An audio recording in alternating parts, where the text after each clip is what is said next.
Assalamualaikum warahmatullahi wabarakatuh. Kembali lagi di Dialog Syariah bersama saya Muhammad Fauzi Aslam Rabbani. Kali ini kita akan membahas topik yang sangat penting, yaitu implementasi nilai syariah dalam kehidupan sosial, solidaritas, keadilan, dan kepedulian sosial. Kali ini saya bersama dengan 5 tokoh luar biasa yang akan membedah bagaimana nilai Islam mewujudkan masyarakat yang adil dan inklusif. Saya Farah Azkia, siap membedah fondasi fikih sosial. Saya Salsabila Syawalia dan hari ini saya akan membicarakan tentang efektivitas dari infak dan zakat. Saya Raisya Fahira, fokus pada gerakan gotong royong di tingkat akar rumput. Saya Syarifah Nur Hakim akan menyampaikan aspek keadilan struktural. Saya Afina Putvika, mari kita bahas tentang relevansi digitalisasi solidaritas bagi anak muda. Tujuan diskusi kita kali ini sangatlah jelas, yakni mencari jalan nyata penerapan nilai syariah. Mari kita mulai. Oke, mungkin pertanyaan yang pertama saya ingin bertanya kepada Mbak Farah. Menurut Mbak Farah nih, apa esensi solidaritas dalam pandangan syariah?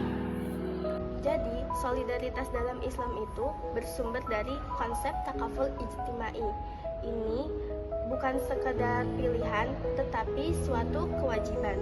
Syariat mengajarkan bahwa tidak ada seorang pun yang merasakan kelaparan, sementara yang lain merasakan hidup yang berlebihan. Keseimbangan harta adalah bagian dari keimanan. Oke, pertanyaan selanjutnya saya pengen nanya nih ke Mbak Salsa.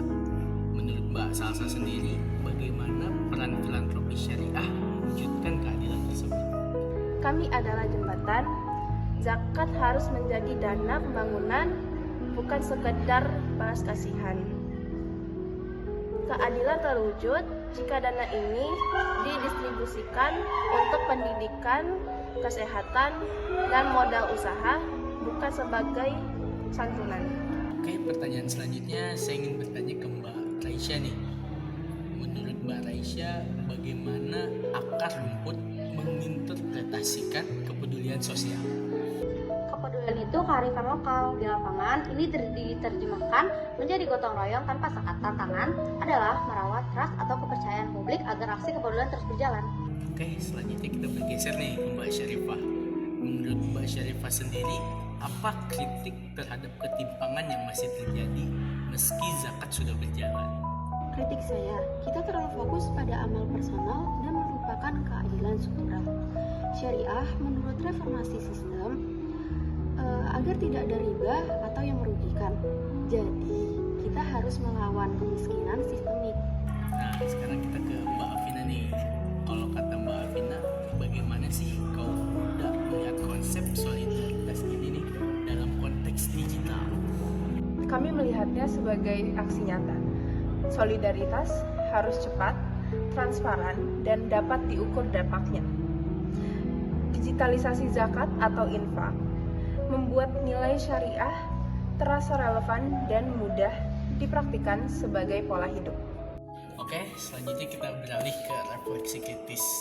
Saya mau nanya ke Mbak Farah dulu nih. Kalau kata Mbak Farah, apa sih refleksi kritis terhadap praktik zakat saat ini? Terkadang kan kita merasa terjebak dalam formalitas ibadah. Nah, padahal nilai syariat itu tentang empati radikal. Jika tetangga kita merasa kelaparan, itu bertanda zakat kita itu belum sempurna.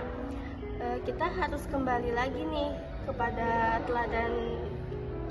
keteladanan kita, yaitu Nabi Muhammad SAW, di mana kepedulian adalah prioritas pertama. Mbak Salsa nih, saya mau nanya. Menurut Mbak Salsa, bagaimana lembaga filantropi bisa lebih transformatif? Kami harus berani berinvestasi pada perdayaan waktu jangka panjang. Daripada kita berbagi-bagi, kita ubah dana ke umat menjadi modal untuk menciptakan lapangan kerja. Maka dari itu, transformasi ke sosial enterprise berbasis syariah itu adalah jawabannya. Sekarang Mbak Raisa nih, kalau kata Mbak Raisa Nisa, bagaimana sih cara menjaga semangat gotong royong agar tidak luntur? Kita harus memastikan bahwa aksi komunitas membawa hasil nyata. Kunci menjaga semangat adalah transparansi dan inklusivitas. Libatkan semua elemen masyarakat agar mereka merasa memiliki program kepedulian. Nah, sekarang buat Mbak Syarifah nih, kalau kata Mbak Syarifah, solusi praktis apa sih untuk mewujudkan keadilan yang struktural? Kita perlu advokasi kebijakan. Nilai syariah harus mendesak pemerintah memastikan hak dasar terpenuhi, seperti pendidikan gratis dan subsidi yang terpenuhi. Keadilan harus ditegakkan melalui hukum, bukan hanya amal. Selanjutnya Mbak Afina nih, saya mau nanya, bagaimana sih kita memastikan solidaritas digital tidak hanya bersifat musiman? Kita harus mengubah narasi. Filantropi digital harus terintegrasi dalam keseharian. Kami mendorong inisiatif donasi mikro yang konsisten dan membangun komunitas digital yang fokus pada aksi sosial yang berkelanjutan. Wah, cukup padat ya diskusi kita kali ini. Sebelum kita tutup, boleh dong saya minta satu kalimat aja deh, satu kalimat penutup dari mbak-mbak yang keren ini nih, sebagai ajakan positif untuk orang-orang di luar sana. Jadikan keadilan sosial sebagai wajah utama ibadah Anda. Mari optimalkan zakat kita, jadikan ia modal revolusi ekonomi umat. Aksi kecil Anda hari ini adalah awal dari perubahan besar di komunitas. Jangan pasif, tuntut sistem yang bersih dari kezaliman struktural. Gunakan jempol dan platform Anda untuk menyebarkan kebaikan dan kepedulian syariah. Sahabat semua, dari diskusi ini saya dapat menyimpulkan bahwa implementasi syariah menuntut solidaritas yang aktif, keadilan yang mendalam, dan kepedulian yang transformatif. Oleh karena itu, mari kita terus berupaya untuk mewujudkan masyarakat yang thayyib. Terima kasih kepada para panelis. Saya Muhammad Fauzi Aslam Rabbani, pamit undur diri. Wassalamualaikum warahmatullahi wabarakatuh.